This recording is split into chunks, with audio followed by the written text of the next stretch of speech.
په ما باندې چا جادو کړی دی.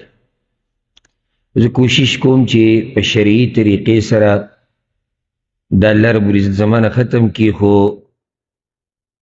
یو کس دی چې هغه زه وینم کله هم نو زما طبیعت خراب شي او دردونه را باندې راشي، سترګو نه مې اوښکې ځي، نو یې چا راته ووایي چې کیدای شي ده په تا باندې جادو کړی.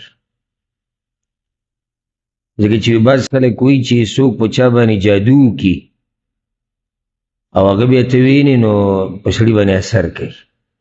دا خبره حقیقت لري او که نه؟ الجواب، اول خو دا خبره یاده کوي چې زمونږ طرفونو ته په ما باندې چا څه کړي دي دا جمله ډېره استعمالېږي، او دا کله حقیقت ومي کله دروغ ومي.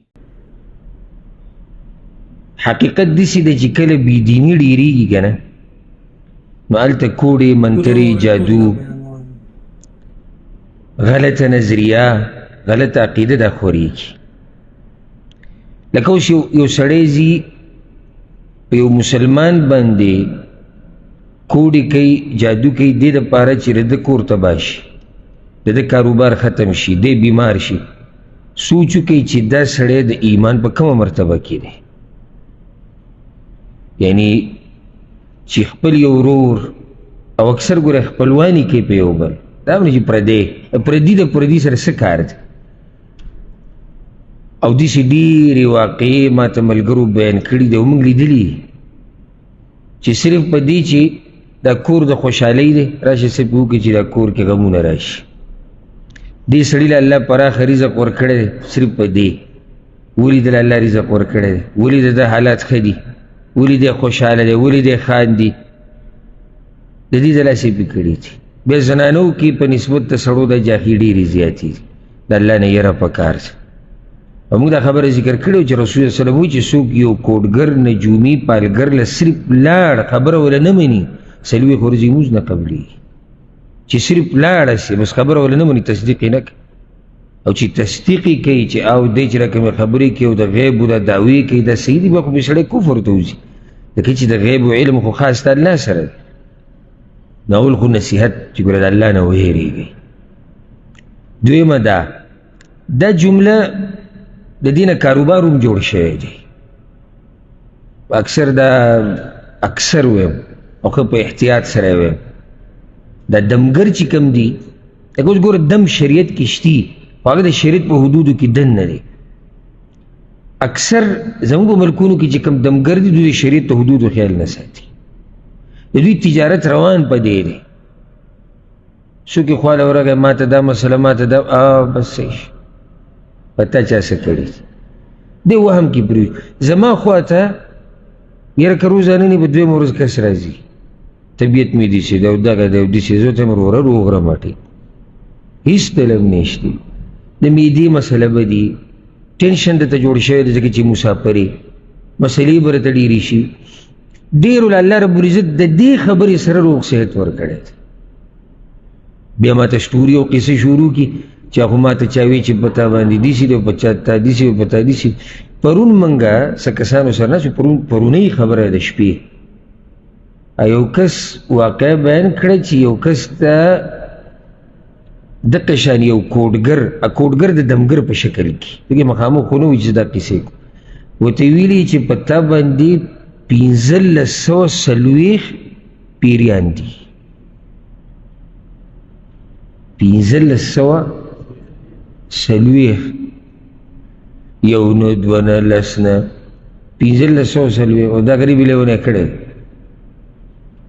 چې د ورځې ته یو وباسي لوی کار دی. د الله نه یره پکار ده. نو دې کې ډېر احتیاط کوئ. اوس یو سړی دا خو د الله نه هېرېږي، خو ما ورته خو به د خپل دین خیال ساتو، د خپلې عقیدې به خیال ساتو، د خپلو لوڼو خویندو میندو ښځو به خیال ساتو چې زموږ عزت چېرته خراب نه شي، او د ټول نه غټه خبره چې زموږ دین چېرته خراب نه شي. نو صحیح ده، ګوره ما خو اوله کې وایي چې شتي او قرآن او حدیث نه ثابت دی چې کیدای شي چې کله الله وغواړي، ورسره دا خبره یاده که چې دې باندې یو غټ کاروبار هم روان دی. که دې ملک ته وګوره الحمدلله تبارک الله دا قصې وکړه چې دی نه دا خلک اوس دوی دا قصې زده کړي دي. دې ملک دا خلک نه دي چې کله دوی د نورو ملکونو د خلکو سره دا ګډون ډېر راغی او دوی بهر ته لاړو رالو، دنیا په الله ډېره پراخه کړه. اوس د بعضو نه لږې ډېرې ما دا قصې اورېدلي به ما چا څه کړي دي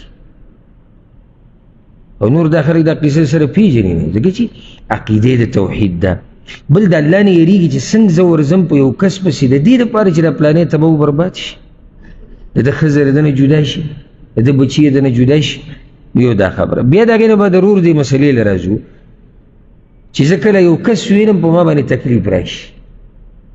دا خبر یاده کړئ چې د سحر او د جادو د علاج دوه طریقې دي. یو طریقه خو هغه دا ده چې کوم جادو په چا باندې شوی هغه معلوم کړی شي په دغه طریقې سره، نه چې پیریان به یو دا به یو دغه معلومات وکړی شي او هغه جادو پته ولګي او بیا هغه کولاو کړی شي او ویسیزي یا اوبو ته یې ور واچي هر څه چې ورسره کوي.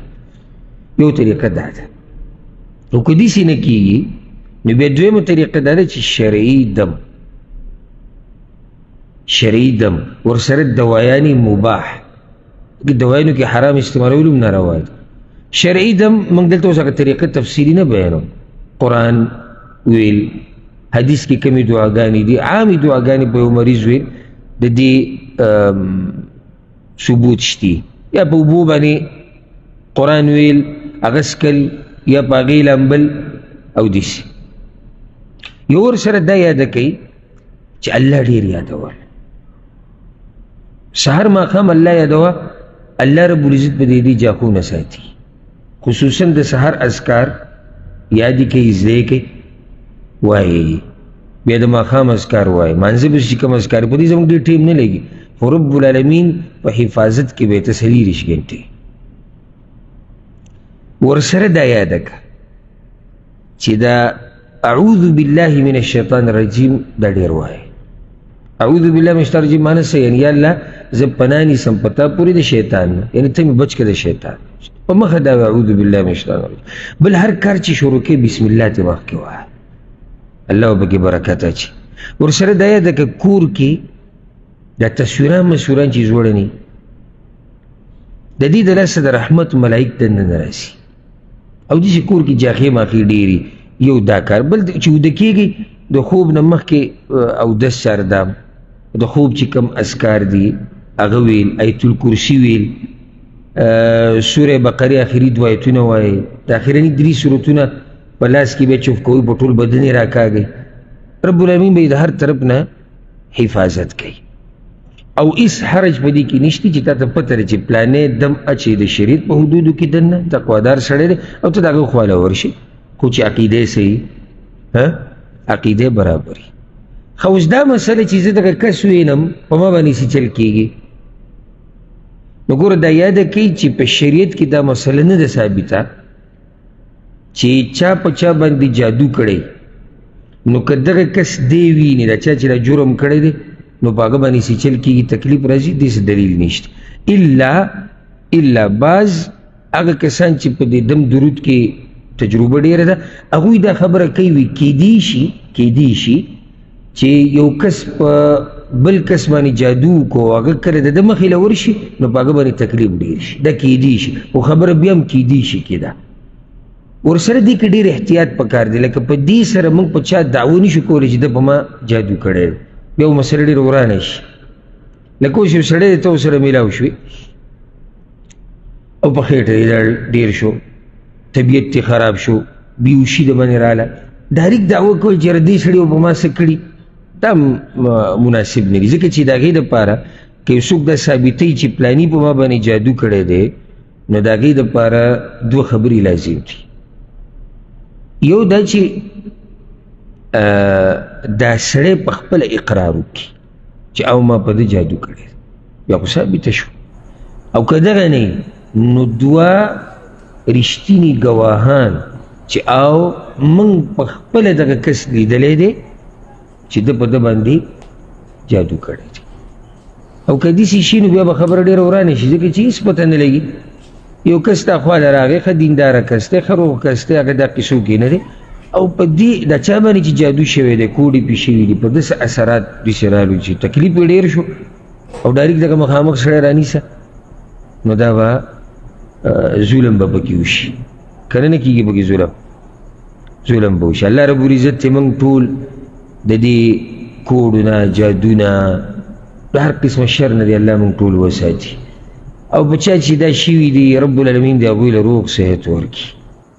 دا د شیخ صاحب قیمتي او مختصر بیان چې تاسو واورېدلو د کوډو او د جادو باره کې څوک چې کوډ کوي څوک چې جادوګي دغه شان قیمتي او اهم بیانونو دپاره تاسو موږ سره فالو کوئ. ملاویږو په یو نیکسټ ویډیو کې په یو نیکسټ ټاپک سره. موږ د راکړې اجازت. السلام علیکم ورحمة الله.